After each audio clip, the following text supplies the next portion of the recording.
मैं काशिफ पहल करता हूं पहल भारत पर आपके साथ। आज हम बात करने वाले हैं अर्नब गोस्वामी को, जो सुप्रीम कोर्ट ने बिल्कुल एक तरह से अंतरिम जमानत दे दी हो। वो निकल गए हैं बाहर, निकले ऐसे हैं जैसे लग रहा है कोई आज़ादी के स्वतंत्रता सेनानी है जो निकले आज़ादी के जश्न मना रहे हैं और एकदम हाथ को ऐसे ऐसे करके वंदे मातरम, और पता नहीं किस बात का मतलब उसको किस चीज़ से जोड़ रहे हैं, मुझे कुछ समझ में नहीं आ रहा है। लेकिन मुझे याद आती है कि एक जर्नलिज्म जो है वो गणेश शंकर विद्यार्थी की थी, जब वो एक इस तरह की जर्नलिज्म पत्रकारिता करते थे जिससे देश की आवाज अथॉरिटी तक जाती थी। यहां जर्नलिज्म जो मैं देख रहा हूं वो अथॉरिटी की आवाज नहीं, अथॉरिटी की हुक्म जनता तक आ रही है। खैर ये अलग बात है, ये एक अलग मुद्दा है, अलग बहस है। बात अभी अर्नब गोस्वामी के मामले में है। जो मैं आपको बताना चाह रहा हूं ये वही केस है, उसी मामले में उनको अंतरिम जमानत मिली है जिसमें सुसाइड का मामला है, जिसमें ये 3 लोग अक्यूज थे, अर्नब गोस्वामी, फिरोज शेख और नितेश सारदा। ये तीनों लोग लगभग 5 करोड़ 38 लाख का इन लोगों को जो टोटल था, जिसके मामले में है कि इतना पैसा इन लोगों को अन्वय नायक को देना था। नतीजा ये हुआ कि उसका ऐसा प्रेशर पड़ा है, फाइनेंशियल डेट ऐसा पड़ा कि उनकी मां ने और उन्होंने, यानी कि अन्वय नायक ने और कुमुद नायक ने, दोनों मिलकर सुसाइड कर लिया था घर में 2018 में। ये 2018 की बात है। उस वक्त भी केस हुआ था, अलीबाग पुलिस ने FIR लॉन्च किया था आपके अर्नब गोस्वामी के खिलाफ, लेकिन सबूत और एविडेंस नहीं मिलने के वजह से उस केस को वहीं पर खत्म कर दिया गया था। लेकिन फिर बाद में जब हमने देखा कि वो उन्होंने अप्रैल 2019 में लोकल रायगढ़ पुलिस ने इस केस को खत्म कर दिया था नो एविडेंस के बेसिस पर। और आप यहां से समझ सकते हैं एक बात कि मई 2020 में महाराष्ट्र के होम मिनिस्टर अनिल देशमुख ने इसको फिर से री इन्वेस्टिगेट करने का ऑर्डर दिया, और उन्होंने समझा कि ये कहीं ना कहीं राज्य की जिम्मेदारी है कि जो नागरिकों पर अगर कोई जुल्म हुआ है, अगर नागरिकों पर कोई अत्याचार हुआ है, तो उसके लिए सरकार को इन्वेस्टिगेट करने का राइट है। और ये तो एक ऐसा इन्वेस्टिगेशन है जो आप अगर सच होगा तो निकल जाएगा। जैसा कि आपको याद है कि मीडिया सलाहकार हैं जिन्होंने कही थी ये बात, मुझे उनका नाम याद नहीं आ रहा है, शायद कोई चतुर्वेदी हैं, वो उत्तर प्रदेश CM आदित्यनाथ के मीडिया सलाहकार। उन्होंने कहा था कि अगर मीडिया वाले सही हैं तो वो बाहर निकल जाएंगे, तो वो आजादी से छूट जाएंगे। कितना सिलेक्टिव था उनका ये मामला, और जब आप सिलेक्टिव हो जाएंगे तो वो दिखेगा, उसका रिफ्लेक्शन होगा। वही यहां हो रहा है। अब मैं आपको बताना चाहूंगा, अनिल देशमुख ने लिखा है कि Ananya Naik had complain to me that Alibag police had not investigated non payment of dues from Arnab Goswami's Republic which drove her entrepreneur father and grand mom to suicide in May 2018। एक फैमिली, आप ये देखिए, सुशांत सिंह राजपूत के मरने का दुख सबको हुआ। वो एक ऐसे एक्टर थे जो लोगों के दिलो दिमाग में बसते थे, लेकिन उनकी मौत को प्राइम टाइम का बहस बनाकर रिया चक्रवर्ती को बिना कोर्ट का फैसला आए, बिना किसी इन्वेस्टिगेशन के, इन लोगों ने, खासकर रिपब्लिक टीवी ने, एकदम उसको ऐसा बना दिया था जैसे रिया चक्रवर्ती इन्होंने देखा है अपने आंख से सुशांत को इन्हें मारते हुए। लेकिन बाद में जो भारत सरकार की सबसे बड़ी संस्थान है, जो संवैधानिक संस्थान है, CBI और एम्स, दोनों ने कहा कि नहीं, ये एक प्योर सुसाइड का मामला था। और अकाउंट के मामले में आपको बता दूं, इसमें बार बार कहा जा रहा था कि रिया चक्रवर्ती वो बंगाल की जादूगरनी, बंगाल की डाइन, और क्या क्या बात वो कह रहे थे उसको लेकर। एक आप अभी इसको साबित नहीं हुआ है, और इस तरह से उसका ट्रायल हो रहा था। हर एक आदमी चाय के नुक्कड़ पर बैठकर उसको जादूगरनी, कातिल और नागिन क्या क्या बोल रहा था। मैं तो उन शब्दों को इस्तेमाल भी नहीं होना चाहिए, मैं आपको बताऊं लेकिन जब उसे ये बेल मिला तो उसने कहीं पर भी किसी के खिलाफ जहर नहीं उगला, कोई वेंडिटा के बारे में नहीं कहा, और ये नहीं कहा कि कोई जुलूस निकाला हो उसने। और ये वो लोग हैं अर्नब गोस्वामी के साथ जो हमेशा, आप देखिएगा कि ये एक खास भीड़ है जो उनको फॉलो करती है। और समझ में नहीं आया कि अर्नब गोस्वामी के निकलने पर प्रोटेस्ट जो है वो बीजेपी वाले क्यों कर रहे थे। अरे ये कोर्ट का मामला है, कोर्ट में एक परिवार ने उन पर केस किया है, ये एक पॉलिटिकल मामला कैसे हो गया? क्योंकि उस वक्त बिहार इलेक्शन था इसलिए हो गया। ये सोचने वाली बात है। अभी और इलेक्शंस हैं, क्योंकि हिंदुस्तान में विधानसभा के मामले में तो इलेक्शन होते ही रहते हैं। अब मैं आपको अगर बताऊं कि रिपब्लिक टीवी का जो स्टेटमेंट है वो मैं आपको दे देता हूं। उसने कहा है कि a false and malicious campaign making false statements and innuendos against the company by exploiting the tragic event। उन्होंने कहा, रिपब्लिक टीवी ने पूरी तरह से इस एलिगेशन को नो कहा है। उसने कहा कि ठीक है, तो आप कोर्ट में साबित कीजिए, कोर्ट में ये केस चलेगा, एक प्रोसीजर है उसका। आप ये निकल कर इसको पब्लिक मॉब को ला रहे हैं, ये तो अच्छी बात नहीं है ना। या किसके मतलब क्या, कुछ मतलब आपको किसी ने कह दिया है कि तुम ऐसा ऐसा करो, इससे तुम्हें फायदा होगा, या हमारा हाथ तुम्हारे ऊपर है। मैं किसी का नाम नहीं ले रहा, लेकिन लग उनकी हरकतों से ऐसा ही कुछ रहा है। अगर मैं आपको बताऊं कि गोस्वामी जो है वो पूरी तरह से पुलिस इन्वेस्टिगेशन, TRP स्कैम में, वो अगर उनके हम TRP स्कैम वाले मैटर पे जाते हैं तो आपको याद होगा कि एक जो अजब बात है, रिया चक्रवर्ती का एसएसआर मामला मैंने आपको बता दिया। जब मैं आपको यहां बताऊंगा कि उन्होंने जो एक मामला किया है कि वो जो टीआरपी स्कैम है वो पूरी तरह रजिस्टर्ड हुआ था लास्ट मंथ में, जिसमें ये कहा गया था कि मैनिपुलेट किया गया है टीआरपी के मामले को और उसको इस तरह से बनाया गया है कि जैसे इनके सबसे ज्यादा एड्स इनको मिले और ऐसा लगे देखकर कि सबसे ज्यादा देखा जा रहा है, और अगर ये सबसे ज्यादा देखा जा रहा है तो इसको इस बात का अप्रूवल या सर्टिफिकेट दिया जाता है कि यही सबसे अच्छा चैनल है।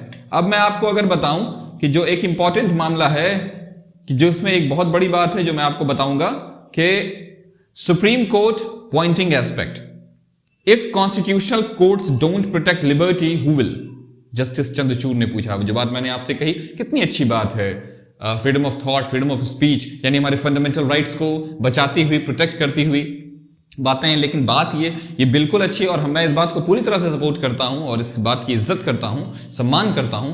लेकिन ये सारे जो जर्नलिस्ट जो केरल से आकर हाथरस के मामले में पूछ रहे थे, उन पर क्यों नहीं लागू हो रहा है? यही उन पर देशद्रोह का आरोप लगाकर उनको जेल में डाले हुए हैं आप। एक से एक वरिष्ठ पत्रकार जो हैं वो उसको इस तरह से ये कर रहे हैं, जैसे मैं आपको बताऊं अगर स्टैंस हैं या फिर वरवरा राव हैं, ये सब सीनियर जर्नलिस्ट हैं, इनकी एज बहुत हो गई है, कितने का तो हेल्थ इश्यूज है, लेकिन उसमें भी उनको कोऑपरेट नहीं कर रही है सरकारें।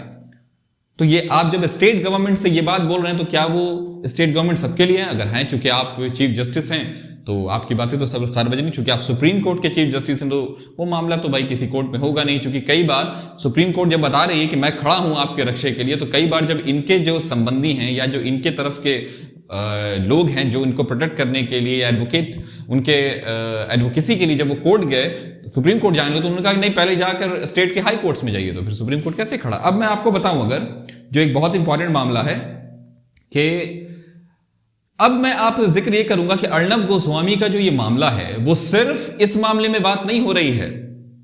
जो बात हुआ है वो जो सुसाइड वाला मामला, उसके अलावा भी उन पर बहुत सारे केसेस जो मैं आपको अभी बताना चाहूंगा, जैसे कि assaulting a women constable in the process of his arrest for abetment of suicide, Arnab Goswami illegally assaulted a woman constable and resisted arrest। इसीलिए उनको मुंबई पुलिस ने इस बारे में भी इंडियन पेनल कोड में कहा कि एक असॉल्टिंग का मामला है और इस पर जो सीरियस जो भी इसकी धाराएं हैं या जो भी हैं वो उन पर एक मामला ये भी है। उसके बाद मैं आपको बोलूं अगर कि inciting disaffection among police force, आपको मैं बताऊं कि जब पुलिस कमिश्नर जो हैं महाराष्ट्र के परमबीर सिंह, उन पर ये आरोप इसने अपने न्यूज रूम में लगाया था कि वो उनके खिलाफ विद्रोह कर देना चाहिए पुलिस फोर्स को। ये कितना खतरनाक है अपने आप में। मतलब पता नहीं इस आदमी को किसका सपोर्ट मिल रहा है इस तरह से कि इस तरह से बढ़ता हुआ चला जा रहा है जैसे इसको किसी बात का डर नहीं है। इसको लग रहा है कि ना कोर्ट है कुछ, ना कोई जस्टिस का मामला है, ना कोई जुडिशरी है, ना कोई एग्जीक्यूटिव है। यानी कहां का कौन सा एक ऐसा पावर या ऐसा इसको वरदहस्त मिल गया है जिसकी वजह से इसको लग रहा है कि नहीं अब मैं तो किसी को नहीं बख्शूं, मैं तो जो चाहूंगा वो बोलूंगा। What is this? यही है डेमोक्रेसी? अब मैं आपको कुछ और मामलों में बताऊं, जैसे टीआरपी स्कैम के बारे में मैं आपको बताना चाहूंगा।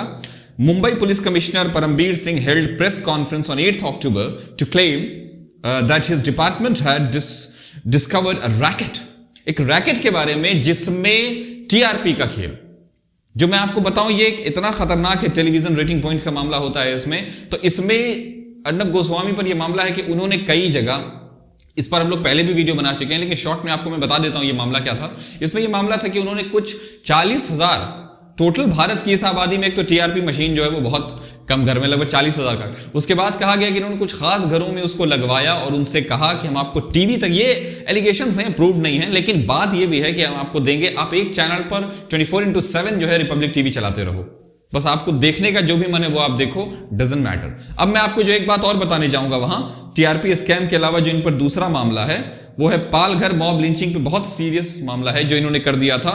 रिपब्लिक टीवी का जो कवरेज है वो पालघर वाले मामले को किस तरह से दिखा रहा था मैं आपको बताता हूं, जिसकी वजह से अर्णब गोस्वामी और रिपब्लिक टीवी पर भारत के 15 जगहों में से 15 जगह कम से कम एफआईआर हुए थे, ये आपको जानना पड़ेगा। 16 April 3 Mumbai residents, 2 Hindu sadhus and their driver, ये मारे गए थे।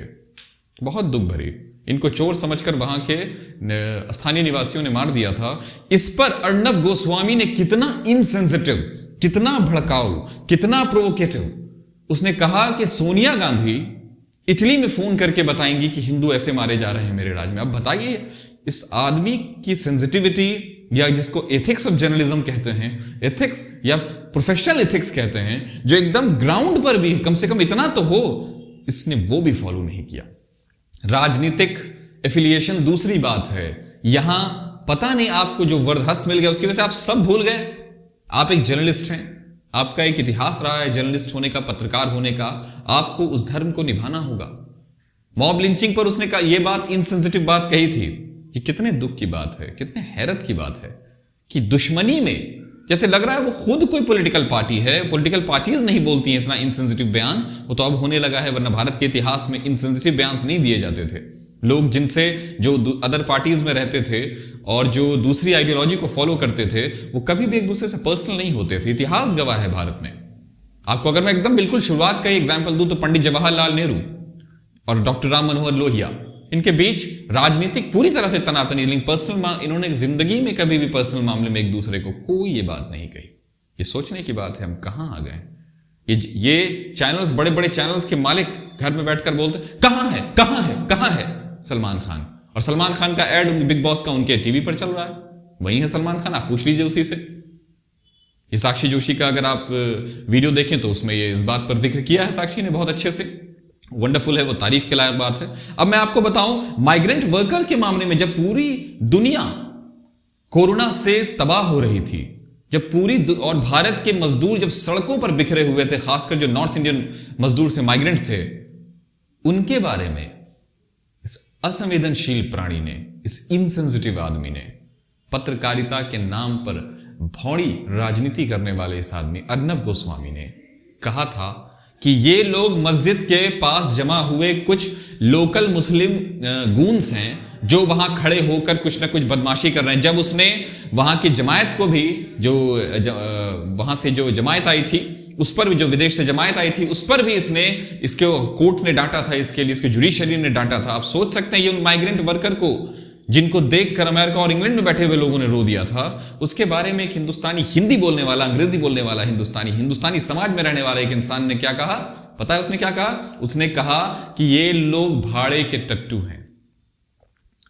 आपको याद होगा बिहार में स्टेशन पर, बिहार के मुजफ्फरपुर और भी दूसरे स्टेशन पर एक वो अस्त व्यस्तता फैली हुई थी कि एक मां मरी हुई और बच्चा उसके बगल में ये समझकर खेल रहा है कि मेरी मां सोई हुई है।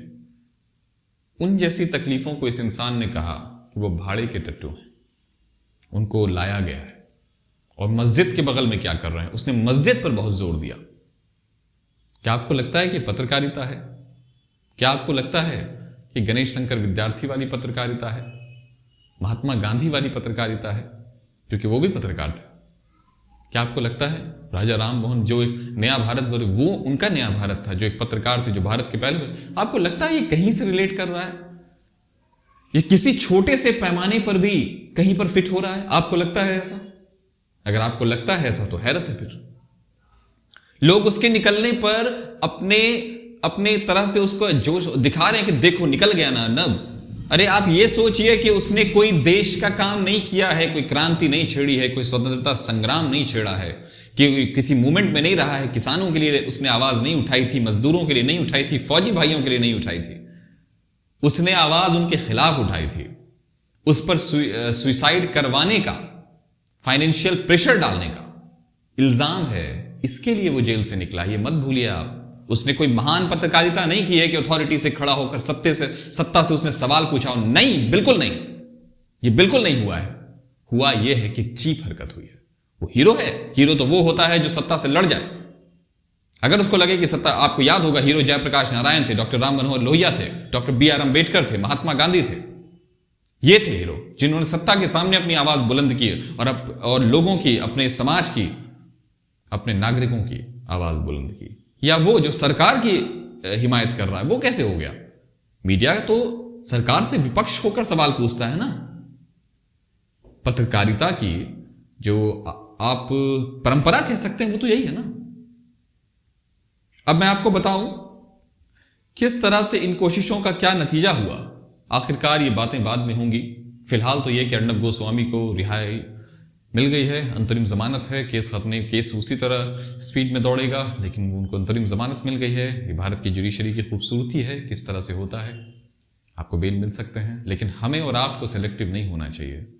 सेलेक्टिव होना अच्छी निशानी नहीं है, लोकतंत्र की निशानी नहीं है।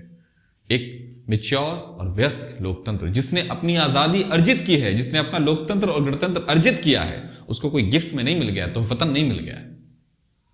तो दोस्तों, इन्हीं सब बातों के साथ अपनी बात खत्म करता हूं। नमस्कार।